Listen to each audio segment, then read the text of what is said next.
with spring almost behind us this year, a free event returned to Pinnacle Rock State Park today that looked to help young people reconnect with nature with the timeless pastime of fishing. Our Clayton McChesney was there to catch up with some of these small fishermen. Every year, the Friends of Pinnacle Rock hold a free fishing rodeo to bring kids to one of our local state parks. This allows kids to fish in the park's Jimmy Lewis Lake for free. And the kids took the bait, with more than 30 turning out to take part. We wanted to go fishing today, so I got a catfish. My mama and papa brought me here. It's really fun watching all these people catch fish, and I caught a catfish. There are for me all kinds of friends over here.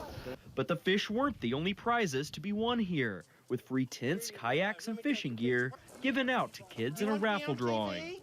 We spoke to one member of the Friends of Pinnacle Rock who says this annual event is important to the community because it allows these kids to connect with nature and with each other.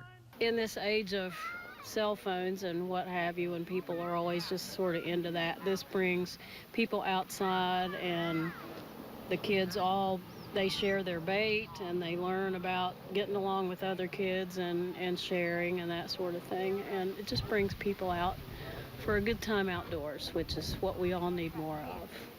Alan says the Friends of Pinnacle Rock have been holding this fishing rodeo for more than a decade, and they plan to keep the tradition going, letting kids fish here for years to come. Here for you in Mercer County, I'm Clayton McChesney, WVVA News.